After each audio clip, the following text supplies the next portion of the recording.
briefly to pop in to give us his analysis and his take on this. In the next segment, we're going to get David Knight and the crew to pop in, but pop in whenever you like, David. Roger, what do you make of this whole situation? And then we'll talk some about President Kushner. Well, Alex, as you said, I think it's exceedingly complex, and I think it has to be viewed on several levels. First, let's look at it just from a political point of view. This has one immediate and obvious effect. The idea that Donald Trump is soft on the Russians because of collusion between his campaign and the Russians is now blown to smithereens. If he's soft on the Russians, why is he bombing their closest ally and the regime that they are propping up? Well, let's be clear. A base with Russians on it, 2 hours notice to get off of it. Exactly. So it has probably that beneficial effect with the electorate. I noticed this morning reporters I speak to far less interested in the whole phony question of Russian collusion. Interesting. Secondarily, I do think that it was important for the president to project power, to project strength, and he probably doing nothing was probably not an option. I was about to say, just looking at the optics, they would have used this to crucify him. So I want to have lower taxes. I want to have a controlled border. I want to have sovereignty.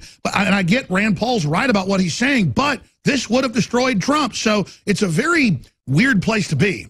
Well, and it will be the right move if it remains limited. The real danger, as you pointed out, is now adapting an interventionist neocon foreign policy, boots on the ground in a full war in Syria. There's just nothing here that is worth our fighting for. I understand that children are being gassed, although I understand even General Mattis has raised questions about whether that was fraudulent.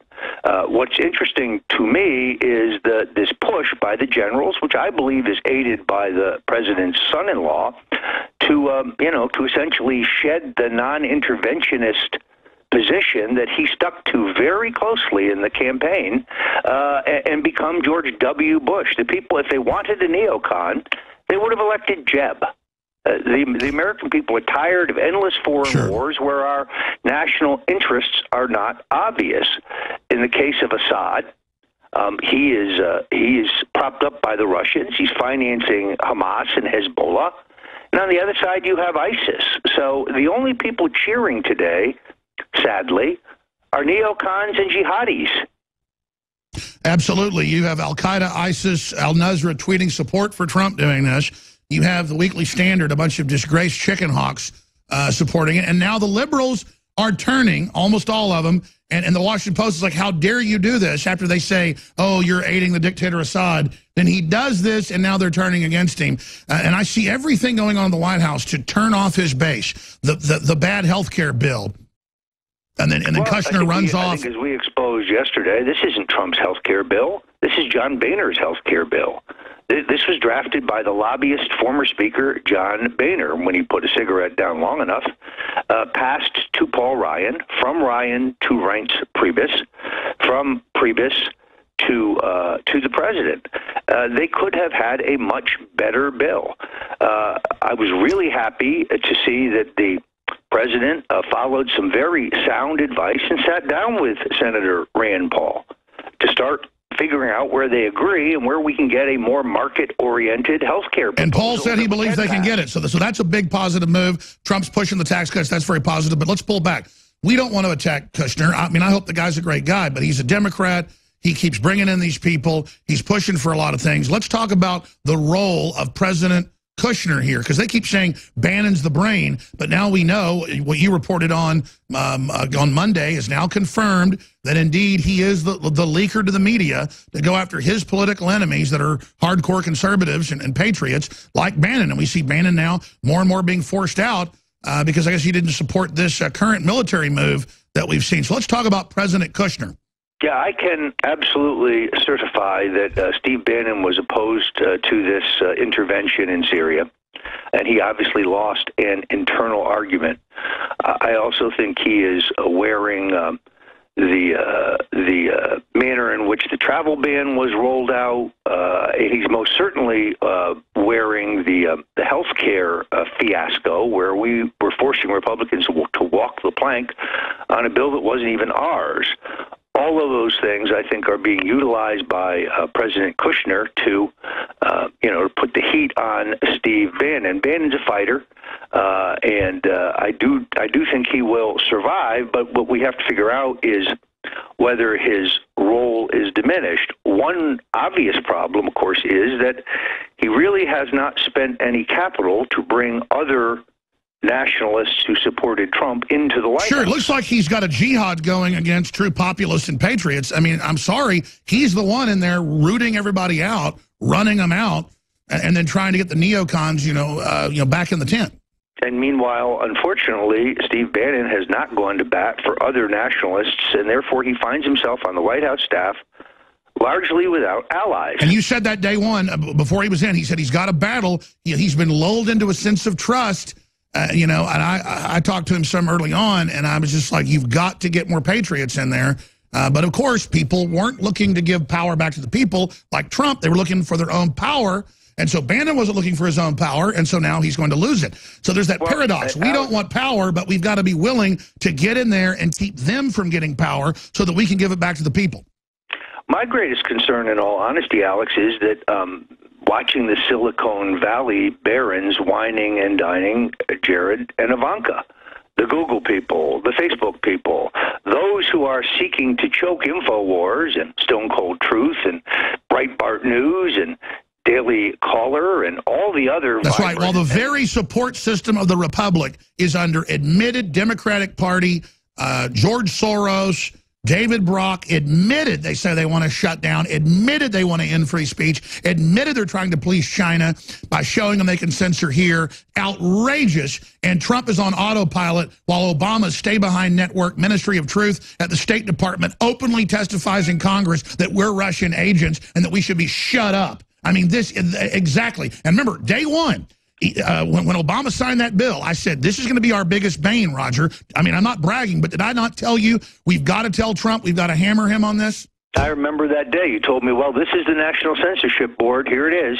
And that's exactly what has transpired. My point, of course, is if there's anyone on the face of the planet who should understand this, it would be Steve Bannon, because he comes out of Breitbart News.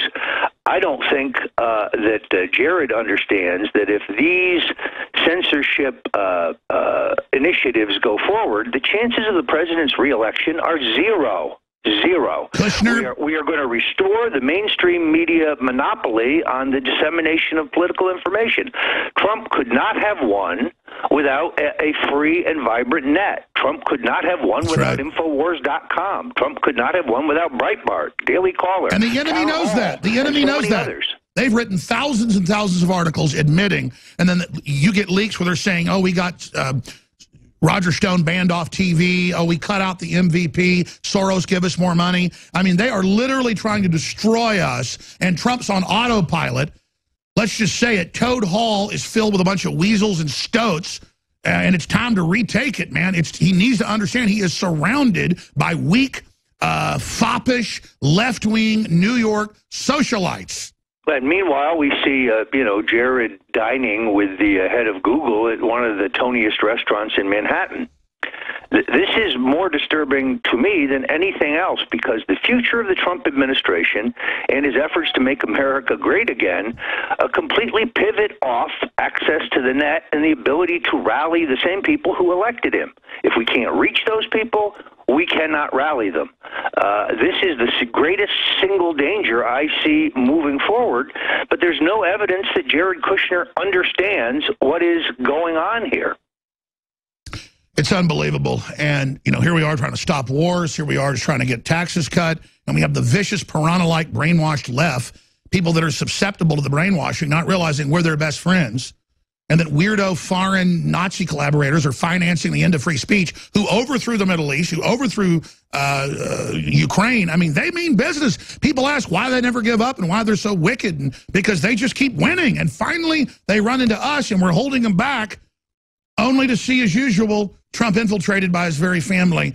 Do you think Kushner is just delusional, or does he realize what he's doing? Because they're going to destroy him, too. Well, I don't think that, ironically, I don't think his motives are bad. I just think his political judgment is not sound. He would like his father-in-law to be successful. He would like his father-in-law to be popular. He would like his father-in-law to be well received in the, the salons of the Upper West Side of New York. That is never going to happen. His father was elected as a revolutionary, as a reformer, as an outsider. And can't Jared see the global tide is inexorable and cannot be stopped, even if they capture our leaders? More like shark teeth will roll forward? Do you think he dines with anybody who isn't a millionaire? Do you think he dines with anybody who isn't a globalist? Roger, when you're talking about... Besides the folks at Goldman Sachs? Yes. Skip this one more break. I can't help it. Do it. You're talking, Roger, about who he dines with, talking about him dining with Silicon Valley and so forth. Lee Stranahan of Breitbart talked about how he met with Goldman Sachs CEO Lloyd Blankfeld at in D.C. for dinner, and shortly after that, we saw this massive change, as they're talking about in other publications, this Game of Thrones that we see happening at the White House. And it's not just this particular action that we saw Donald Trump turn around in just 48 hours, but of course it's also the Obamacare issue. It's also even climate change. We didn't even talk about that, how they pushed, as Donald Trump was putting in the executive orders to shut down the EPA overreach, to shut down entire industries. It was Jared Kushner and Ivanka who were pushing back to say, don't mention the Paris climate treaty. Exactly, it's them. It's them. It's his daughter and his son-in-law. They are literally the enemies of the Republic. I just can't help it. I'm sorry, I'll just lay it all out. They are elitists. By the way, I think Lee Stranahan is one of the very best reporters in the country today and does excellent work there at Breitbart. I follow his byline very carefully, and I'm certain to read everything he writes.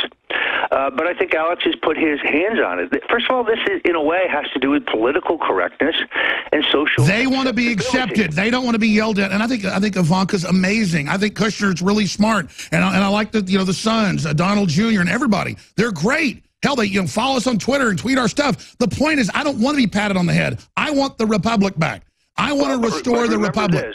For those who say, well, he's the president's son-in-law, and therefore, there's no way that he will lose power, I would remind you that Donald Trump is a man who fired his own brother. Watch the poll numbers.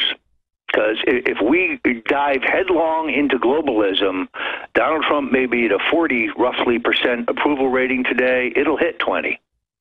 That's not why we elected him. And let me add this point. Let me add this point. Faith with our voters. Now, I'm not, hysterical today, and I'm not, really completely distraught, because at the end of the day, I have faith in Donald Trump to figure this out and right the ship. I'm convinced that when he hears the arguments about what Google is doing, what Facebook is doing, what these other Stalinist type censors are doing on the net, he will get it instantly. But what we don't know is whether Steve Bannon has, made this clear to him what is afoot. Everybody through Twitter, everywhere else.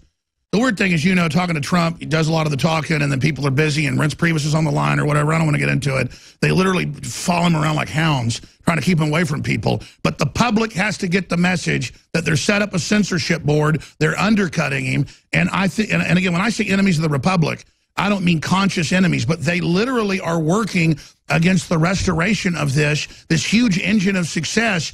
Trump will be like George Washington 2.0 if he succeeds. If he doesn't, it'll be sad. And we just look at the delusional elite and all that they're pushing. Stay there, Roger. We've got like 5 more minutes left with you, but I want to get Kit Daniels to pop in. He's got a positive view on this. And also, we've got Matt in there, who's a smart producer. He's got some points at it. So go ahead, guys. Both of you jump in briefly. Yes, Alex. The article, the subheadline of my article reads, "Strikes could trigger reconciliation coalition with Russia to stop ISIS." And that's true, because when it comes to the strikes, Trump just hit like an air base. He didn't even touch the runway. He did minimal damage to this air base. And going back to what I just said, marriage counselors will tell you that the greatest bond between couples is forged in the reconciliation phase. So now Trump and Russia now have this little standoff going off with the ships in the Mediterranean, yet he struck an air base with minimal damage, which is basically a slap on the wrist to Assad. And now he's in the position where he can use diplomacy to de-escalate the situation with Russia. Now, if he didn't strike the airbase before, and he tried to talk to Russia beforehand about forging a coalition to stop ISIS, then, you know, his whole administration, you know, the Democrats in Congress, even the neocons in Congress, would have went out and said that Trump is Putin's puppet. I agree. I believe, and I said this yesterday before it was admitted, that there were back channels, that they are meeting with them, that Mattis and others are talking to them. That they told the Russians, let us do this. This will shut up that we're all Russian agents. Then we can have another deal to fully remove ISIS and then decide what we're going to do with Syria together. But we're going to hit this because the optics are too bad. You can saber rattle all you want, but then this will be a gambit to reopen Dayton. And I believe that's actually what's happened. But the neocons are all celebrating because they believe now they can just stage more false flags. I believe they're directly behind it. I think McCain went over there and set this up a month ago. They've done it before. And so they're now thinking they can bully the president into submission and aren't even sophisticated enough to know what the president's done. And by the way, I know that's what's been done. I mean, I just can see it. I saw it before it happened. Roger? Well, he is, he's clever like a fox. I do agree with you, Alex, that John McCain, maybe he thinks he was elected president. I don't know. But he clearly was there at a suspicious time. And he and his mini-me, Lindsey Graham, are just itching for war. They're desperate for war. It's very sad. You would think John McCain, as a man who has seen war, would want to do everything necessary to avoid war. We're going to know very soon because if this becomes a full-fledged invasion of Syria, boots on the ground and massive, civilian bombings, then we have lost. Then we have lost the purposes of electing Donald Trump. Well, Roger, here's the bad news. They admittedly are putting in I'm not going to even say the numbers, but I've got this from a lot of good sources, and then I looked at the news. They admitted tens of thousands of troops, as we speak, are being dumped into Syria from the U.S. military. And that's the problem because we see all this stuff about a surgical strike. And we have to assume that right now the generals and probably Jared Kushner are pushing the president in that direction. That's why I think it's vitally important that supporters remind the president why they voted for him. That's right, We did David. not vote for him. We did not vote for him so we could have a neocon interventionist foreign policy. And we have no vital interests on the ground in Syria. Of course we hate the gassing of children. I agree with that. And I don't want to say something to you, Roger. I don't want to get into the cheerleading of surgical strikes. Every time we do something that is aggressive, that we do take an action without having this debated in Congress. And that's one of the reasons why we have Congress declare war.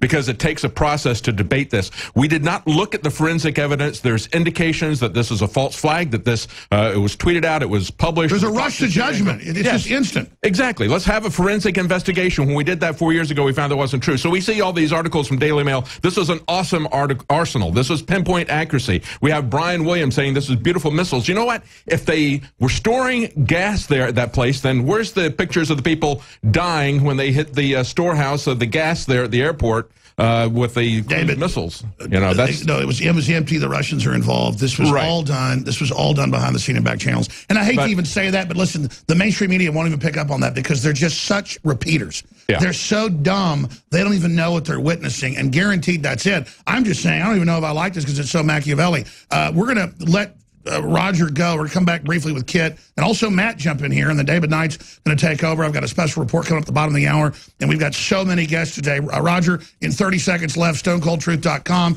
your book, Making of a President, InfoWarsStore.com. 30-second final comment.